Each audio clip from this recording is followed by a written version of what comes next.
From Mamma Mia, welcome to The Spill, your daily pop culture fix. I'm Em Burnham. And I'm Manisha Iswaran, jumping out of the producer cave today, as you guys call it. Oh my God, we actually have you in a proper seat with proper lighting. It's actually wild. I don't know how to feel. You're not in like your little corner anymore. Just keeping Laura's, well actually you're in Laura's seat. I'm in keeping Laura's your seat. seat warm. Yeah, I feel very powerful. As you in should. This seat. As you should. Laura's away. She is currently swimming with some manta rays. I see that for her. In Hawaii. I think that's beautiful. You know what? I feel like a lot of people wouldn't pick this for LB, but she's a type of holiday person that loves doing so much. She loves an adventure. She loves adventure, which I feel like is so anti her personality. I know. I would think she would want to go to a spa, be quite luxurious. Yes, but I'm like that. I see that for you as well. But for her, No. she wants to be like on a mountain or Yeah, something. we could never holiday together because she's like, I want to hike every single day. I want to go swimming with all of these creatures that could potentially kill me. Like, I want to do it all. And I I'm want to go like, in a shark cave. yeah, literally. She loves caves so much. Crazy. On the show today, we are talking about a celebrity Halloween costume that sent us in the spiral of finding out the most pettiest things celebrities have done after a breakup. Also, Reese Witherspoon said something very interesting about dating on Dax Shepard's podcast, and I feel like we have opposing views on it. I think we do. But first, I know there's something you really wanted to talk about, Em, because I got a message from you yesterday saying you were crying. Yeah. And I thought, oh my God, tragedy, what's happened? She can't come in tomorrow. But that's because I hadn't seen the links that you sent yet to explain why you were crying. So do you want to tell everyone what got you so upset? Well, Okay. not upset, emotional. Long-time listeners of The Spill would know, I feel like we'll have an idea of what I'm talking about. And that is, there's a new musical that has just landed in London's West End, and it's Paddington, the musical. And your eyes look, you're glistening already. I really can't talk about this because I'm going to cry. You like book those flights to London. Like, they've actually made Paddington, the musical, and the photos of Paddington Bear on stage. Very cute. So cute. Oh my God, I just want to like hold him and tell him it's going to be okay. All the reactions online, which could have come from you, I don't know, are like, they're going to have to restrain me. I'm going to run up on the stage and grab that bear. Like, are you 100%. writing those things? I wish I wrote them because those tweets have now gone viral because they're so true. So if you don't know the story of Paddington, do you know the story of Paddington? Well, come on. So I haven't actually watched the whole movie. Like, I've watched bits and pieces of Paddington, but I get a little bit freaked out by movies where there's humans and also like not humans and they can't just, it's like not animated, but it is. Those movies freak me out a little bit. I know that's controversial, but I know the lore of Paddington. I'm not a huge Paddington fan like you are. So you've got to tell me what's in this musical. Okay, firstly, that's insane. I know. That is so insane. We're going to have to watch Paddington together. Okay, we'll book it in. Okay, so, and you know how bad I am at explaining plots. I know, and I can't help you. Okay, so here we go. So Paddington is this bear in Peru. Yeah. His Deepest dark Peru, right? It starts off really in like the deep, deep jungle. Yeah. It starts off quite sad. I think his parents have died. no. Seemingly dead. Seemingly not dead around parents. anymore. And he's been brought up by his aunt Lucy, who's also a bear. Okay, well, that would be confusing if she wasn't.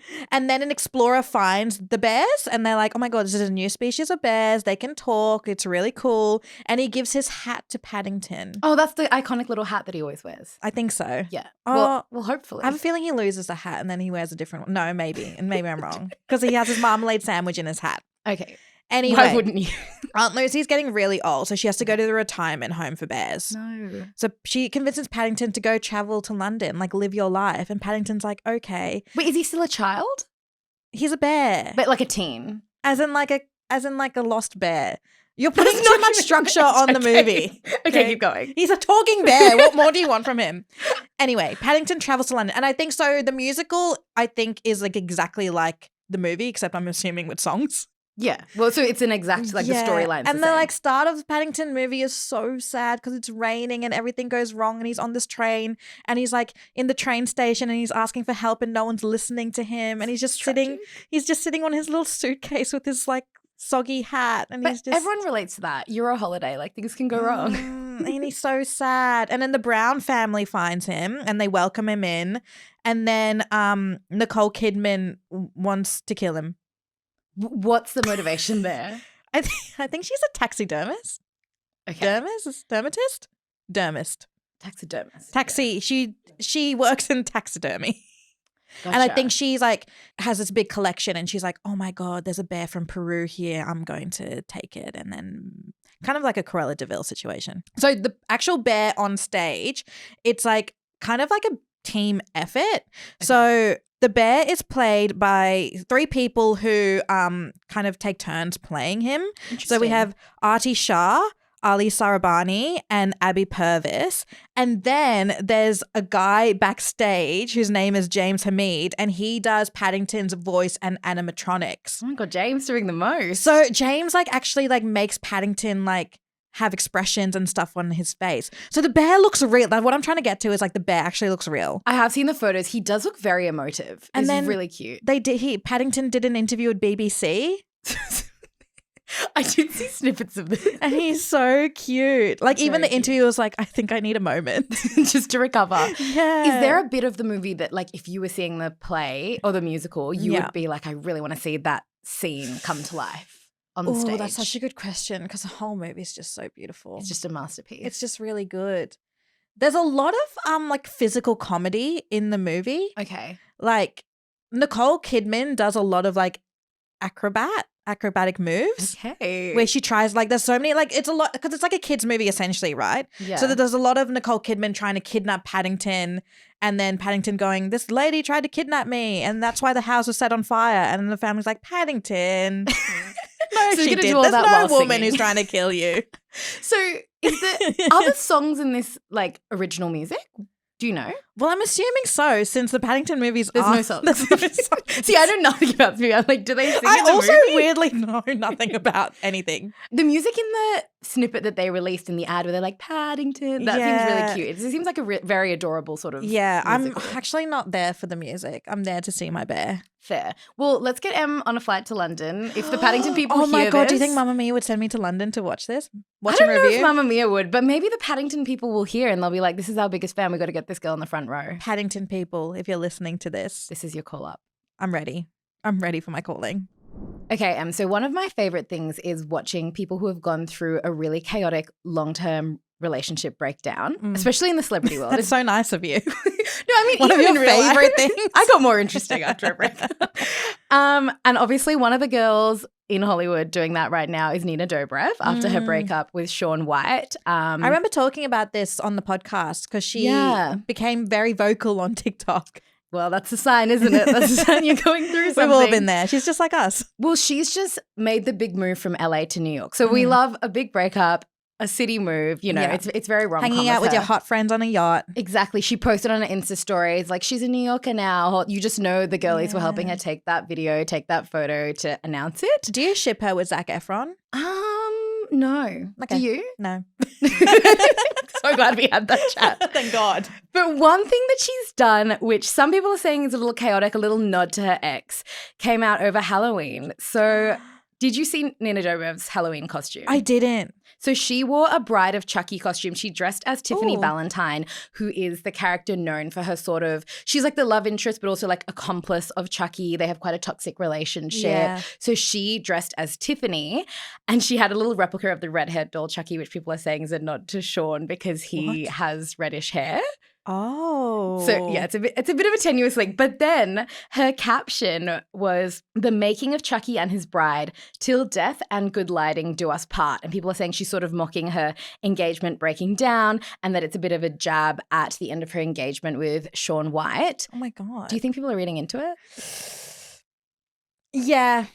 I do think people are reading into it. Although I do think she would have wanted to dress up like that. And then someone on her team or even her herself would be like, I think people would think this means this. And she would have done it anyway. Yeah, because you know all eyes are on you when you're going through a 5-year relationship breakdown. You're both in the public eye. If she really didn't want it, like people to make any connection, she would have done something completely different. Yeah, but I don't think it's as like a seamless connection as, for example, Justin Trudeau going as Left Shark. Yeah. For Katy Perry. I love that the connection is just like he has red hair and she referenced like an engagement in the thing. The thing that I found funny is that Shaun, you might think like Shaun would have had like a hot costume, you know, you're freshly broken up. Oh, yeah. Maybe you want to be a little bit sexy on Instagram. Do you know what Shaun dressed as? What? Another iconic redhead. He was Darla from Finding Nemo. That girl who's like at oh my the God, I did see his costume. terrorizing the fish. And it was like, Yeah, I forgot that's her whole character. It's like she shakes the bag with the fish in And it. that's what he went as. And the caption was like, I'm a piranha or something like that. And he I'm had a the piranha. teeth right. Oh. And I was like, that's what you've gone with. That's so interesting. Yeah. But his costume was really good. It was really good. Like, and he's a redhead. He's leaning into And it that. is Halloween and it's meant to be scary and she's a scary character. That is true. According to Famously Fish. horrific. Yeah. But it did get me thinking about if Nina did do this intentionally. Yes. I love a little bit of a petty breakup moment, especially when you're in the public eye and you just are like, Yeah. I just want to send a little like subliminal thing that you did the wrong thing. And especially for celebrities because I feel like it gives us permission to be petty. Yeah, I agree. So I'm like, they're doing it in public. At least no one's watching us do it. That's true. We can do whatever we want. Exactly. Are you a petty breakup person? It's hard because I think a lot of people would see me as petty because I'm a dating and relationships writer. People would see. And I write a lot about like my breakups and Yeah. stuff, but I don't do it out of spite. I do it out of because it's like my lived experience. Yeah, it's your job. Yeah, but I can see like people I've dated reading that going, oh, this dumb bitch. She wrote about me again. You got to get that content. Which is fair, but I feel like sometimes you're allowed to be petty. Like it's your story. Exactly. Do You're the what main you character. want. As long as you're like not like hurting them or being like scary about it. Yeah, like dress up as them for Halloween. Yeah, It's fine. Dress up exactly like your ex for Halloween. That's the message here. So it did get me thinking about other, I guess, celeb breakup petty moments that I really like. So I'm going to tell you one of my favorites. You might already know it, but it's a Shakira breakup story. I don't think I know this. Okay, so Shakira broke up with her ex-husband, so the Spanish footballer Gerard Piqué. When they had their breakup, it was quite messy. Like he moved on quite quickly. And so I just think this is so random. It's such a random thing to do because it's not even exactly at him. Like it's sort of aimed at his mum. So I wonder what the law is there. But Shakira mother-in-laws are tricky sometimes. That's true. That relationship's really hard to navigate. Yeah. So Shakira has a place in Barcelona and the place sort of from where she has the house, you can see the mother-in-law's house from the balcony. Ooh. And she set up a life-sized witch doll. Like the videos of this are so weird. They're all like alleged videos, but everyone knows it's Shakira's house. It's a life-size witch doll with a pointed hat and a broomstick, and she's got this like scraggly grey hair, and she's put it on the balcony of her Barcelona home facing in the direction of her mother-in-law's place so the mother-in-law can just see this witch staring at her. Every time she looks outside. Yeah, and the mother-in-law has spoken to reporters about it, being like, this girl's crazy, like she's put this thing here. And there's a video that someone took outside of Shakira's house where you could just see the witch and also she's blasting the diss track that she wrote about Gerard. Stop. So she wrote this diss track. It's a Spanish song. It's called Monotonia, which means monotony, and it's got all these lyrics in it like you left me for your narcissism and things like that. So there's just this funny video someone took from outside of her just blasting this, and the witch is just there on the broom, and it's just like, what a random way to take revenge. Just like the scene in Barcelona, I can imagine it being so beautiful and then seeing this witch. Just this witch. And imagine his mum calling him being like, this girl's crazy. She's got a witch looking at me. That's actually such a good strategy though, because like, is it? Well, because like she can just say, no, I just like the witch. Yeah, that's true, I guess. You can just do that. It's just decorative. And it's not like directed to him, it's directed to the family. That's true. It's broad. It's broad. She could be like, it was a Halloween decoration. She took a really interesting artistic direction with this, which I appreciate. Yeah, I appreciate it. It kind of reminds me of when Lana Del Rey broke up with her ex and I think this is also an alleged situation, but when she was promoting her new album, she only paid for one billboard and it was in her ex's hometown. Oh, I remember this happening. I love that though. Like, if you've got that power and that money to make these marketing decisions, use it. Yeah, you don't want a petty girl with a lot of money. No, you've got to be poor if you're petty. You got to be like us. Yeah. Can't afford to do anything. Do you have any other favorite celeb breakup messy moments? I've got like a few Taylor Swift ones. And this she's is iconic like, for this. Yeah, especially during like the Fearless era, because I feel like that was before she became very, very famous. I remember like following her from MySpace days. And there's like this video that she posted on her MySpace where she's showing off like all of these like Barbie dolls that are like the Taylor Swift Barbie doll and the Jonas Brothers Barbie doll, and she holds up the Joe Jonas Brothers Barbie doll and she says, see, this one even comes with a phone so he can break up with other dolls. Oh my God, because he famously broke up with her in like a 25-second phone call or something? Over the phone. That's what Forever and Always is about. But honestly, if you do that, you deserve to have a song written about it and you deserve to be put on blast on the internet. He was like 19. Yeah, true. We'll give him a buzz. How else? We're still talking about it. He's like 35. We're still divorced. talking about it. We're talking about his kids with father. Yeah. And yeah, that was the worst thing he's ever done. in my opinion. Also, do you remember this in like 2016? John Mayer. Remember when he dated Taylor Swift? Oh, do I remember? Dear John. Dear John, he dated Taylor Swift, and then after their breakup, he tweeted Tuesday, December 13, which is Taylor Swift's birthday. He said, Tuesday, December 13, may be the lamest day of the year conceptually. I love that an adult man, because they famously had quite a big age gap. Yeah. I think she has a lyric about their age gap and how I just don't think adult men know how to be petty in breakups. Well, this like sort that's of, not petty to me. Like you're just saying you don't like her. Yeah, and you're not even trying to disclose. You're like, I hate your birthday. That's the whole story. That reminds me a little bit of the one. Mine also involves Taylor. The next one I was going to bring. It's Taylor and Calvin Harris. They got petty. Yeah, because they and this one also involves Katy Perry, right? It does involve Katy Perry. It was all around that same era. Yeah. So Taylor Swift was on Calvin Harris's track, This Is What You Came For. Great tune. Yeah. And you can sort of hear her in it. You can hear the vocal bit where she's singing. So she's a singer and she's This also... is what you came for. That's her. Rihanna. Oh. What is she She's sing? like the ooh, ooh, ooh in the background. Ooh, ooh, ooh, Exactly like that. ooh, ooh.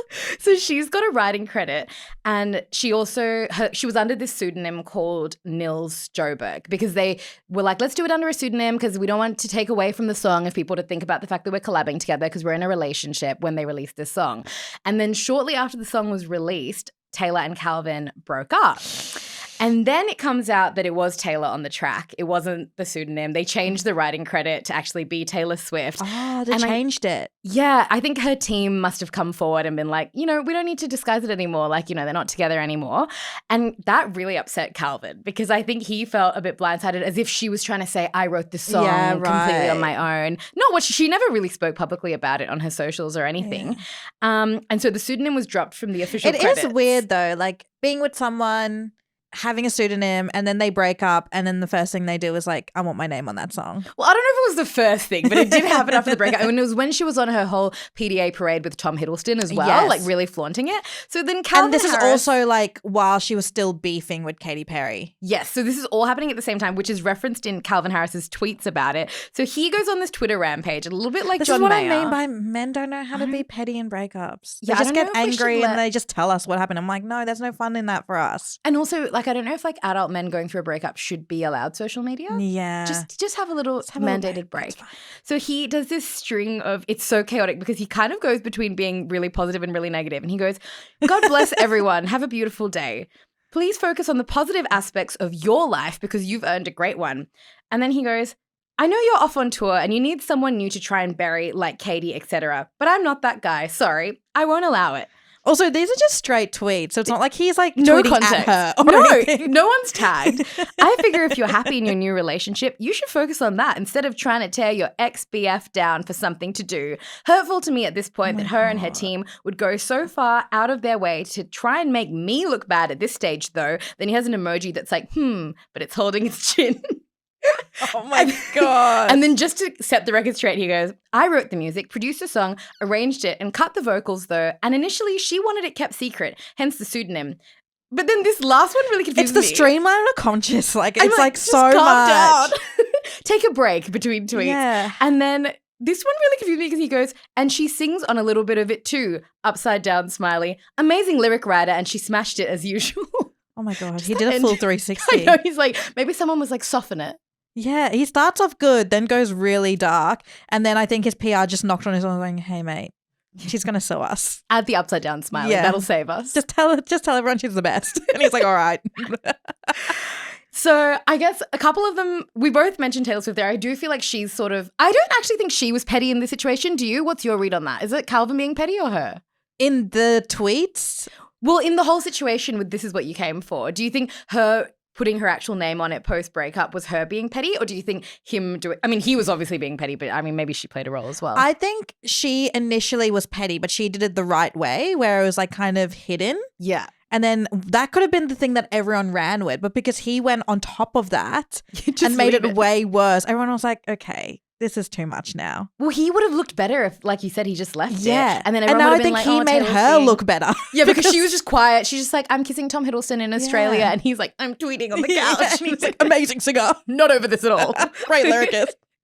Oh my God. No, I think, celebrity petty breakups, I think on my new favorite thing, I think you're right. So Reese Witherspoon was recently interviewed on Armchair Expert, the podcast by Dax Shepard and Monica Padman. Like, I love it when A-lister celebrities do long-form interviews because Reese Witherspoon is one of those people. She's kind of like a Mindy Kaling to me, where I'm like, I will take whatever you say on board. As Bible. As Bible. Like, you've been through so much. Yeah. You know exactly how I'm feeling as a young woman. And even like the way like she would talk to Monica on the podcast, she gave us so much like life advice. I was like, I would have died to be there. Yeah. It was just so good. And they were talking a lot about like being parents, especially like the importance of having like father figures in your life. But she also talked a lot about dating, especially modern dating. And Dax was saying how he thinks the system is broken and that how he has a beautiful friend. And she was telling him that men don't approach her or friends in bars or restaurants anymore. And he said, dudes need to be going up to girls and asking them for numbers. And then Reese said that she has a theory about it. And she says that she feels like there's been a decline in rom-coms. I mean, it has been. She said there's been a decline in rom-coms in the past 15 years, whether that's just rom-coms in general or like A-lister celebrities acting in rom-coms. There's just been a huge decline. And she says that rom-coms in both movies and television shows are really important because they're the shows and movies you would have watched when you're like 11, 12, 13 that made you imagine and visualize dating skills. Yeah. And now they're kind of seen as being made as like rom-coms don't usually win the awards, right? So now they're seen as being like a bit cringy. Like a lot of young people don't want to watch them. So now young people don't have rom-coms to lean on to know how to engage in like dating behaviors. Yeah, okay. What do you think about that? So she's saying that is the reason that modern dating sucks. Yes, basically. Okay. She's like, that's why men aren't approaching women anymore, basically. I think I take issue with this theory because, I mean, I'm the biggest rom-com girly around and I do agree that we learn a lot of what we think about love and how we approach dating situations from watching rom-coms. I think the decline in people approaching other people in person has a lot more to do with dating app culture because I think you could have all the wonderful rom-coms in the world to watch and model great relationships and flirting skills. But when you give people an option to avoid doing the scary thing, which is going up to a stranger and risking rejection and risking looking like a loser, and instead you can just go home and swipe and send a few messages and feel it out and you both know what you're there for before you meet up on the date, you're taking that risk element out. And I think that has a lot more to do with why we're seeing that decline in people approaching other people as opposed to rom-com culture. Although I do agree with her obviously on the decline of rom-coms, but I just don't think that is the reason. What do you think? I kind of agree with you. To like, firstly, Dax saying that like men need to be approaching women in bars and restaurants. I'm like, please don't approach me in a bar and restaurant. What? Yeah, I'm very much like, I feel like there's a time and place. Like there are times where I'm at a bar and a restaurant where I'm like, if I meet someone here, if everyone seems like a hottie, then yeah, I would love to get someone's number. But how do the men know if you're in that mood? Exactly. They don't know, so don't risk it. But there are times where like I'm just with my friends and I'm like talking to them and we're engaging in a story and one of them's probably talking about a breakup and we're all like invested in this and a man will come and like be like, so what are you girls doing here? I'm like, get away from me. But how are they supposed to read that situation? I think so. You're just saying just don't approach. Just don't do it. Like I'm actually not a fan of being approached in public as much. And I do think that's changed as I've gotten older. Like when I was in my early to mid 20s, I was very much like, I want someone to approach me at a bar. Yeah. And now I think it's so true. Like dating apps have changed that game for me, but I think for the better, where now when I'm dating, I'm very much comfortable in knowing that my dating life exists in like the time I set aside to be on the dating apps. And then the other time, I just want to live my life and not have to think about a man. So it's like admin sort of for you. It's kind in the admin category. Yeah. And then like I do my like dating app stuff and then I go on a date from that. Like I don't want to be out and feel like I need to put on a show for a guy or feel like I need to have like these how to flirt with men like rules in my head. 10 ways to flirt with men. Yeah. And I'm like, if I was at a bar by myself, fine. But are you ever at a bar by yourself? Sometimes. Okay. I go to dinners by myself. That would be a cute way to get approached. And that's usually when men I feel like are most likely to approach you. Like the only times men have actually approached me is when I've been by myself. See, I think we're so opposite on this because I move through the world wanting to be approached. I'm like, talk to me in the lift, talk to me at the bar, talk to me on the street. So I don't blame them because like we're giving them confusing We are giving signals. them confusing signals. But I think my toxic over-romanticizing of life has come from rom-coms, to take it back to what Reese said. Yeah. Like, I think that rom-coms But I don't think it's actually- toxic. Really? I think what's different from what Reese is saying, so she's saying the decline of rom-coms has happened, and because of the decline, we don't know how to date anymore. But I think we don't know how to date anymore because rom-coms have historically only been targeted to women. Yeah, that's true. Men didn't get that messaging. Men didn't get that messaging. So I think that's what their rom-coms impact has had on dating, where women have this expectation and men have a totally different expectation. And I think for rom-coms to actually work, even if we get like a surge of rom-coms now after this interview, maybe it works as magic, I don't think anything will change because it'll still be women. And I'm obviously speaking from my experience, which is like heterosexual relationships. All like the movies that my friends watch and like internalize and we discuss and we talk about like the dating and relationships that happen in those movies, men have no idea about. And it's similarly, like when she talks about, she says that she watches Young Sheldon with her son. Even with Young Sheldon, like I've seen a few episodes, it's a good show. I only know men who watch that show. Yeah, okay. I actually don't know any women. And I think I have 2 friends who watch that show who are women and they watch it because their partners told them to watch it and they watch it together. Interesting. So I think it's like there's this disconnect where rom-coms haven't been able to appeal to both.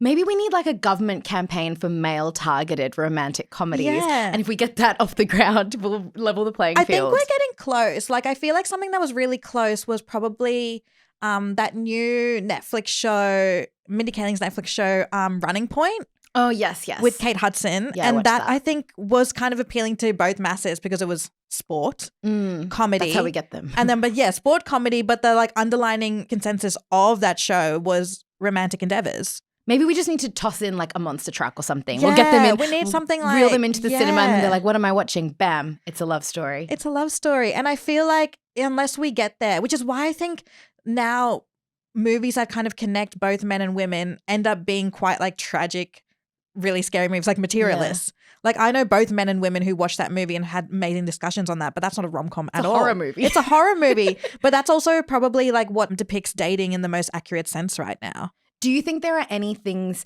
that you've taken from either rom-com shows or movies that you've taken into your actual dating life that are on the negative side? I think so. My favorite rom-coms that I watched when I was younger was Suddenly 30 That's great. and 10 Things I Hate About You.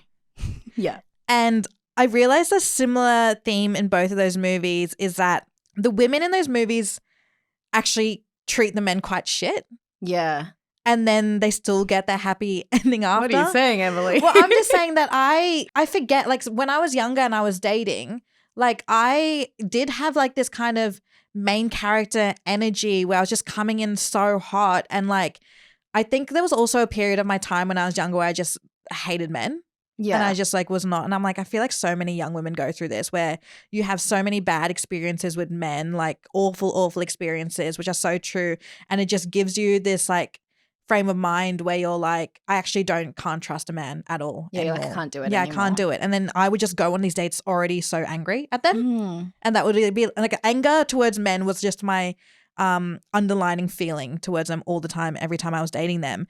And I think that also spurred from like with these rom-coms, it was like showing me that you can be kind of mean to men and they'll still come around. Interesting. And I'm like, that's so not true because if someone was mean to me, I would never come around. But is that kind of your philosophy a little bit now? Not anymore. When But I was for a younger. phase. Yeah, when I Okay. was younger. But I think that's what like rom-coms did to me.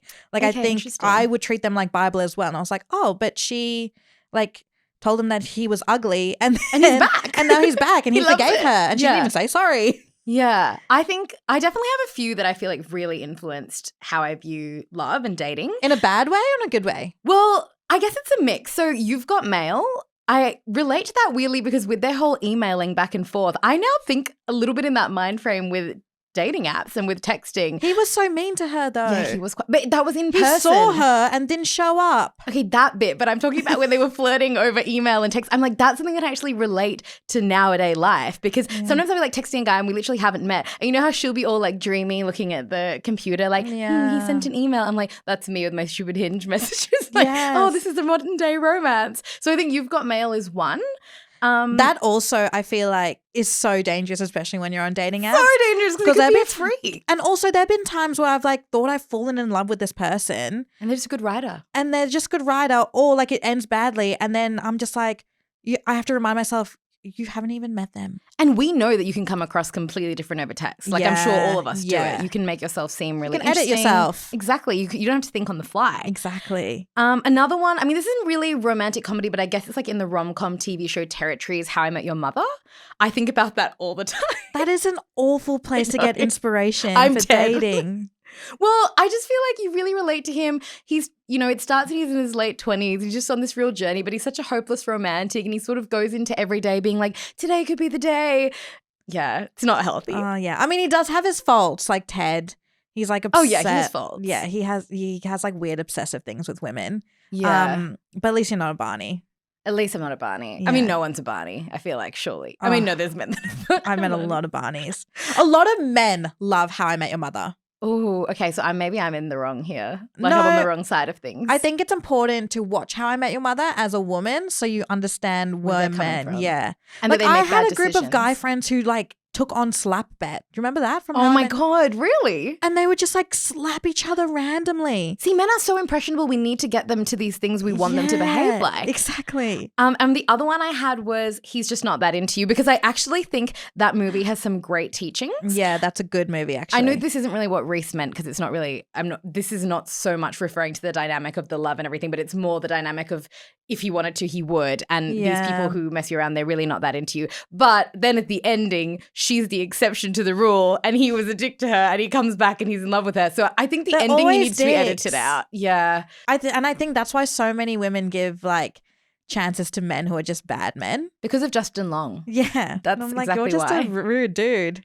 So yeah, I mean, maybe where we've come to from all this is that we need to start a little bit of a male-focused rom-com campaign energy. Oh, let's start our own production company. Oh, yeah, we'll for call it- rom-coms for all genders. Yes, but I think we've got to do a little bit more work on the male side because they've got a bit to catch up on. I don't want to though. Coming to you soon, Rom-Coms for Men by Mon and M. Rom-coms for men?